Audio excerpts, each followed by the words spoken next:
গণস্বাস্থ্য নামটা কিন্তু শেখ মুজিবের দেওয়া, এটাকে না করলে সত্যের অপলাপ হবে।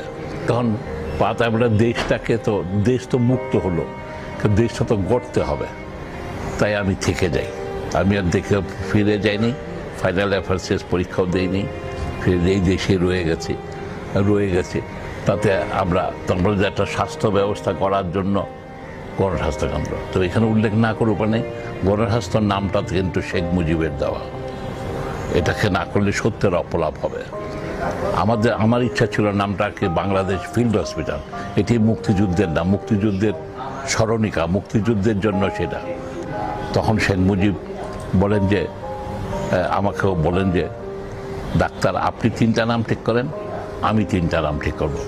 এই 6টা নাম থেকে আমরা ভালো নামটা বেছে নেব।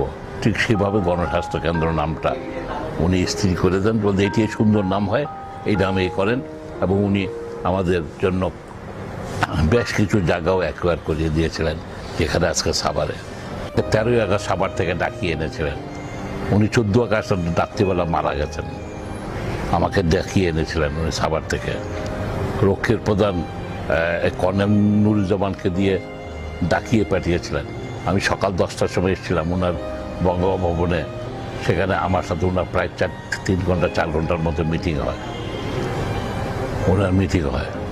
তখন আমার স্ত্রী অসুস্থ ছিলেন।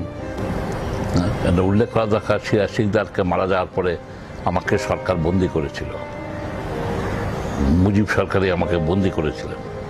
কিন্তু আবার শেখ মুজিবই বলেছে, এর যদি ওরকম প্রমাণ না থাকলে এটা করো না। তার উনার একটা হৃদয়বান ব্যক্তি ছিলেন, মহানুভবতা ছিল উনার যেটা মজা ছিল, যখন ওনার মনে হতো যে আমি যখন ওনাকে ছোটোবেলা থেকে চিনেন, তখন তুমি করতেন। আর যখন ওনার মনে পড়তো আমি বিলাত ফেরা ডাক্তার, হঠাৎ আপনি করেও বলতেন। তো ওনার একটা মহানুভব, একটা হৃদয়বান, এটা কিন্তু আমি তখন তারপরে আমি বলে যে আমার স্ত্রী অসুস্থ, আমাকে আপনি বাইরে যেতে, আপনি বলেন যে আপনি আমাদের চান কেন?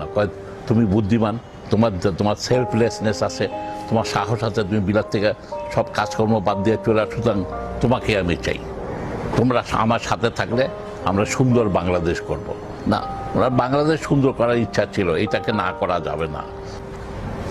তারপরে আমি বললাম যে আমাকে কেন যেতে দেবে না? তুমি তো বিলাত থেকে আছে, আমি যেতে দেন না, আপনার ক্ষমতা আছে। উনি তখন বলে হেলথ মিনিস্ট্রিতে ফোন করে আমার নো অবজেকশন আনিয়ে দিয়েছিলেন, মানে আমি যেতে পারবো। কথা বলে এখন যেতে পারবো, আমি তো আমার টিকিট আছে যেতে মধ্যে, কিন্তু আমার 10টা পাউন্ড লাগবে। শহরে ঢুকলে আমি ব্যাংকে